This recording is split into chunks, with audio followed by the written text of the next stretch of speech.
Okay, so this is the part 5 of our video. So um, today we are going to do the edit, no? So nakapag-add na tayo, nakapag-transfer na tayo ng file from the user's computer papunta doon sa sarili nating directory, which is reflected na rin dito sa ating index, no? So, index of your folder name.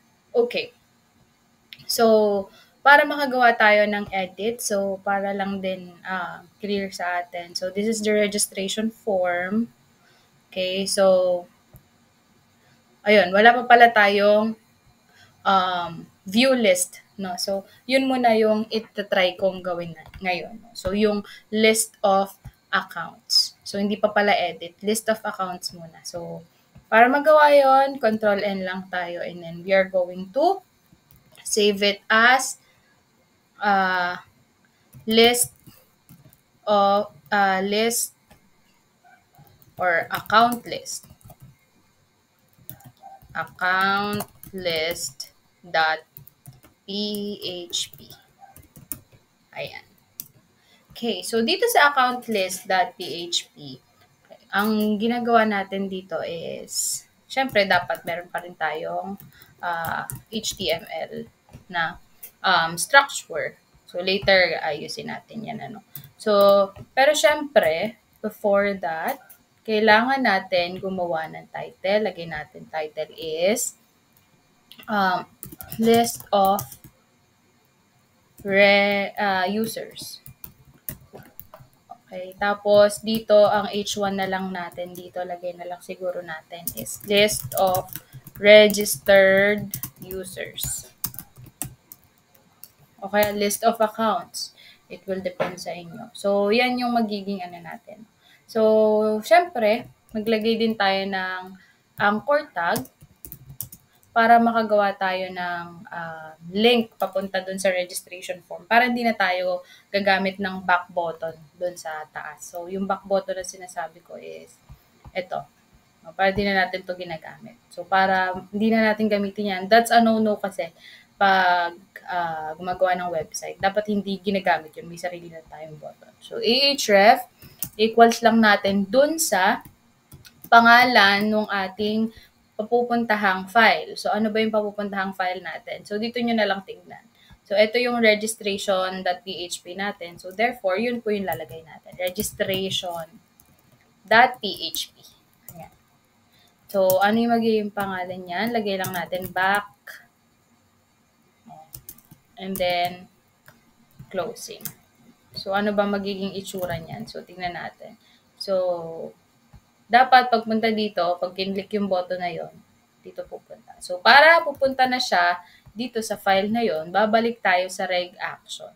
So, kung natatandaan nyo kanina, nakalagay dito, ayan, echo, other button is clicked. So, ngayon, hindi na siya gagawing echo, other button is clicked. So, ang gagawin na lang natin sa kanya is maglalagay tayo ng, turuan ko kayo ng way. So, isang way para makatalon tayo sa ibang file is gagamit tayo ng script, no? So, which is window.location sa loob ng echo. So, ito kasi ay JavaScript. Okay? So, nilagay natin siya sa loob ng echo. So, another way to do that is yung code natin sa PHP, which is, lagay lang natin is header. And then, sa loob niyan, lalagay mo lang yung location. And then, yung file na pupuntahan. So, in this case, kung maaalala nyo, itong file na to, if pinindot si btnreg, ang gagawin niya is yung action from, is ito. Okay? Ito yung gagawin niya, is to add, no? However, pag iba yung pinindot na button, which is yung isang button, so else na lang ginamit natin kasi dalawang button lang naman to. It's either itong btnreg or itong btnview. So, kung hindi si btnreg ang pinindot, malamang si btnview. So, yun yung i-code natin sa kanya. So, si btnview, dapat pupunta siya dito sa account list.php. So, ang lalagay natin dito is account list.php para dun na siya pupunta sa file na yon. So, dapat kung paano yung file name mo dito, ganun mo isusulat siya dito. Okay, so try muna natin siya.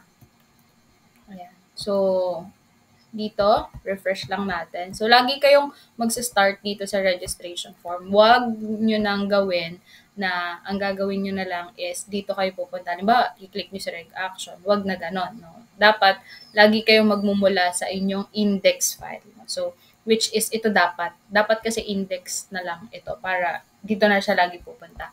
So, however, registration.php pinangalan natin sa kanya. So, lagi tayo mag-start dito para dito na natin siya ina-navigate, no? So, pag kinlik natin si view list of accounts, so ito na yung pupunta. So, pag kinlik natin si back, dapat bumalik siya dito. So, nagiging website na siya, no? So, yon. So, okay na tayo dyan. So, tuloy na natin tong si accountlist.php. So, dito, gagawa tayo ng table. So, basically, yung table natin is yung regular table na nakikita natin. Okay, so, lagay lang natin yung width niya. So, ilagay natin 100% yung kanyang width.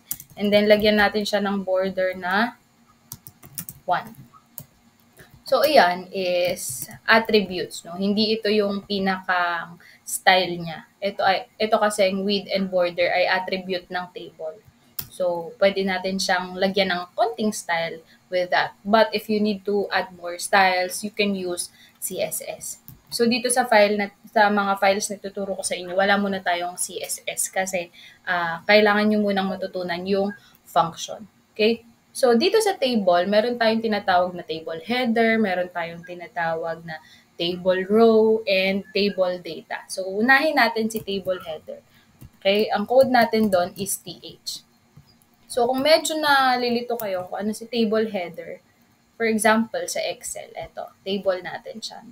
For example, this is your table. Ayan. Lagyan lang natin ng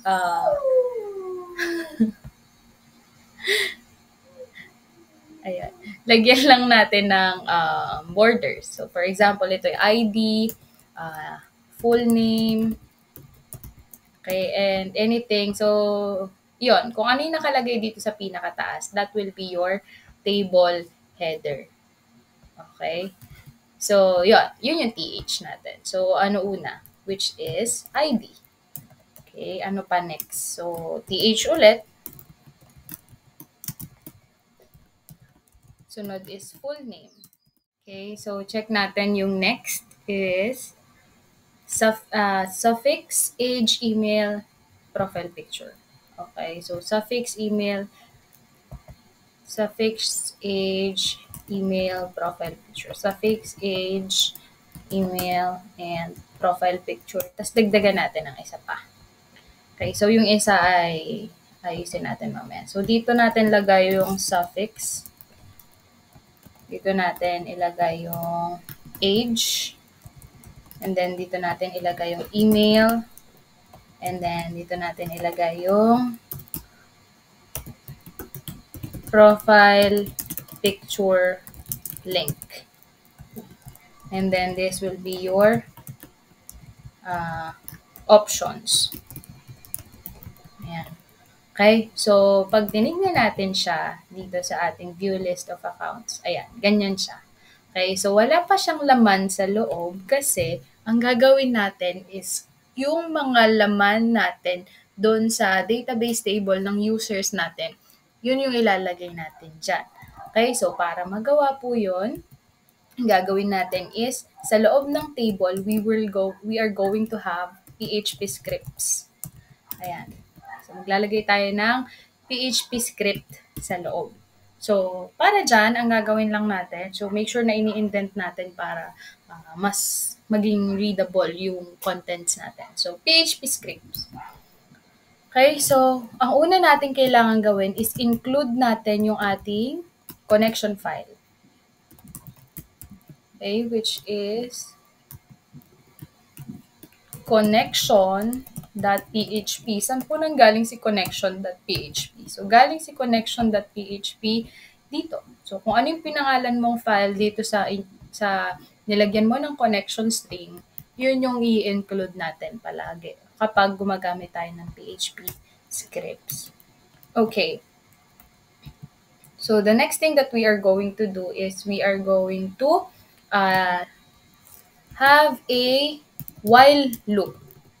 Sorry sa spelling. While. Okay. So magde-declare lang tayo dito ng view ng result or record. Equals lang natin siya sa mysqli underscore fetch underscore asok. Okay? So, usually, dapat meron tayo ditong SQL statement. So, lagyan muna natin siya pala ng SQL statement. So, declare tayo dito ng variable na fetch data. Equals lang natin siya sa mysqli underscore query. Okay, so gamitin natin yung ating connection string which is itong con. Okay, so dalhin natin dito con. And then, lagay tayo ng select asterisk from and then yung ating backticks tbl underscore ano ba yung pinangalan natin sa ating table. So, para hindi natin magawan siya ng error, kailangan sigurado tayo dun sa pangalan. So, localhost php my admin. Okay, so wait lang natin siyang mag-load para makita ko kung ano talaga. So, habang hinihintay siya, pwede pala na dito na ako tumingin din sa may reg action. Kasi meron ako ditong query na kanina, no? Which is ito. Okay, so tbl underscore user. So, yun lang na lang din ang gagamitin ko. Kasi, yan naman yung gumana naman yan dyan. So, para ma-double check na rin natin, ito yung ating database, basic project DB. So, wait natin. Medyo matagal siya mag-load. Ayun, so tbl user. So, ito nga yung ating database table. So, tbl underscore user. So, we have two uploaded, no, or two information users. So, ayun. Select from tbl users. Wala akong where kasi wala naman akong hinihinging condition para maghanap, no.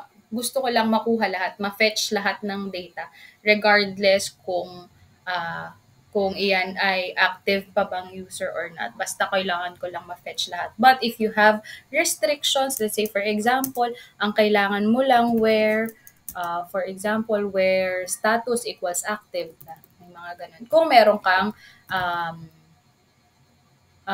kung meron kang field dito na merong nakalagay na status kung active pa yung account or not.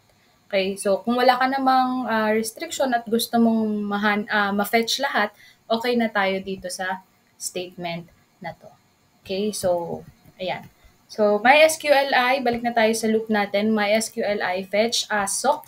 So tatawagin lang natin yung ating fetch data na variable. So fetch data. Ay, oh my god, mali. Ayan. So fetch data. So, ang gagawin lang dyan is, kung maalala nyo kanina, no, sabi ko sa inyo, meron tayong table header, table row, table data. So, ngayon, tatawagin na natin si table row. So, paano natin gagawin yun kung nasa loob tayo ng PHP script? So, para magamit natin yung HTML tags sa loob ng PHP tags, kailangan natin siyang ilagay sa echo. So, tr, ayan.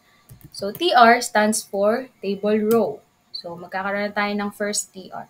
So, next po is echo lang ulit tayo. So, tawagin muna natin si td. Ayan. Si td is yung ating table data. So, ibig sabihin, dito natin sa loob ng td ilalagay yung laman. Okay, yung magiging laman nung bawat table row. Sa bawat TD, okay, so kung nahihirapan tayo, ito yan ano. So, bawat TD, for example, ito, 1.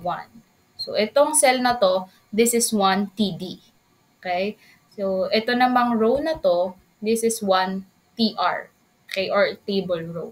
So, each cell represents a table data. So, dapat magkaroon ng laman yan.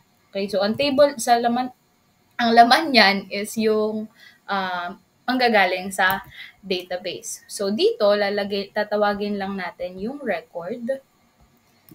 So, tawagin natin si record. And then, lagyan natin ng ganito, ng single quote. And then, tawagin natin yung field na nilagay natin sa database. So, ito yon. Okay. So, ito. Number 1, the first field na kailangan natin is ID. Okay, so ID, ito yon. So, kung paano siya nakalagay dyan, dapat iyon yung ilalagay mo dito. ID. Okay? So, check natin muna kung gumagana. So, however, mamaya na pala, lagyan muna natin ng closing yung TR natin. TR. Oopsie. Ayan. Lagyan muna natin ng closing yung TR. So, huwag nyo nga kalimutan na kapag naglagay tayo ng opening, dapat meron tayong closing, kagaya nito sa TV. So far, ang na-encounter pa lang naman natin na walang, na self-closing or wala siyang closing tag is the input, the image, and then the BR. No? So, makakapag-encounter pa kayo ng mga self-closing HTML tags. So, other than that, no, wala pa naman tayo na-encounter na ano. So, lahat pa naman ay merong closing bukod dun sa 3 pang binanggit ko. So, habang nag-aaral tayo as we go along, no, mas marami po tayong makukuha or mag-get or mal-learn na mga HTML tags, may closing o wala. So, to check kung gumagana po yan, punta po tayo sa ating list of users and then let's just refresh. So, yun. Nakuha ko na yung ID. So, ma'am, bakit po ganun, no? Isa lang naman to, yung echo na to, pero bakit dalawa na yung ibinigay niya sa atin? So, because naka-loop tayo, no? Naka-while loop tayo. So, ibig sabihin, habang meron tayong na-fetch na record, ang gagawin niya, fetch na yung record, ilalagay niya sa table data, and then, halimbawa, this is the first record. Ganito nag-work yung ano. Okay, so halimbawa yan. This is the first record. Okay, so nakuha niya yung first record, kukunin niya yung first table data which is the ID, and then after that, pag nakuha niya na, ilalagay niya dun sa table data, and then pupunta siya sa pangalawa, kukunin niya ulit yon, ilalagay niya sa table data, tapos ganun ulit. Hanggang matapos. So, naka-loop po tayo dyan. Okay, so ganun din yung gagawin natin sa iba pang mga fields. So, ayan. Punta lang tayo dito, records. And then, the next one is, ito, full underscore name. So, hindi pwedeng full name na gusto nyo lang kung paano nyo isulat. Dapat ganitong ganito. Okay. So, gawan natin. So, pasensya na sa mga alt-tab ko na medyo mabibilis. Bear with me. Ayan. So, full name. And then, close natin si TD. That's very important. Kasi pag hindi nyo na-close si TD, magsasama-sama po sa isang table data lang yung mga elements natin or yung mga data natin. Okay, so the next one, so kinopy and paste ko na lang para hindi ako mahirapan. So the next one will be the suffix. Hindi ko po yun hinulaan, medyo na re-recall ko lang. So, yan, suffix. And then the next is age, email, and profile. Okay, age, and then email, and then, okay, so next is profile. Ma'am, bakit po dito sa ating table, profile picture link ang nakalagay, and then dito is profile lang.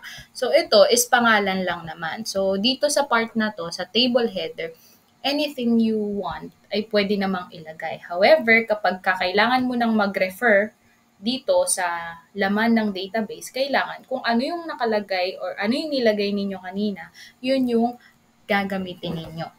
Okay? So, let's refresh. Ayan. So, ito na yung profile picture link. So, ngayon, ang next natin na gagawin is maglagay ng options. So, paano po maglalagay ng options? So, dito, lagay lang tayo ng echo. Okay. So, lagay pa rin natin sa TD. Okay. And then, lagay natin ulit si ahref equals. And then, ahref equals. Okay. So, dito medyo malilito na po kayo, no? So, dito kasi sa PHP, hindi ka pwede maglagay ng closing ay ng double quote sa loob ng double quote. Malilito siya doon. So, ang gagawin natin para ma-consider na may double quote sa loob ng double quote is dadagdagan natin siya ng forward slash. Okay. So, this is one set of double quote. And then, pag dinagdagan natin siya ng isa pa, ito ang closing. I'm sorry, na-insert. Okay, ito ang closing. And then, ito ang opening. Ito. And then, ito. Ayan. So, itong dalawa ay magkapares. And then, this is another set. Okay, so, ayan, dyan natin lagay. So, lalagay lang natin dito is edit. Okay, and then we are going to put a TD ulit.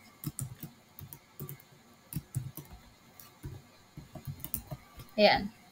So, kung titignan natin, kung ni-refresh, ayun. So, meron na siyang edit button doon. So, usually, yung ginagawa na ng mga magagaling na developers dito, nilalagay na nila dito is mga icons, no, ng edit, tas icons ng delete, tas dito hindi na lang link yung nilalagay, talagang picture na.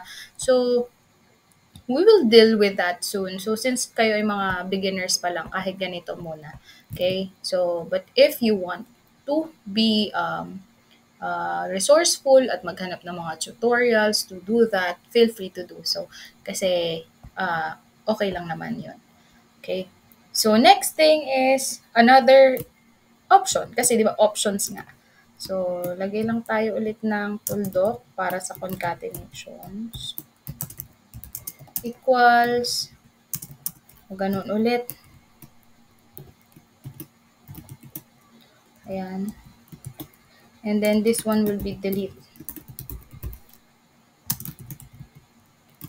Ayan. Tapos, lagyan natin to ng okay, ganito.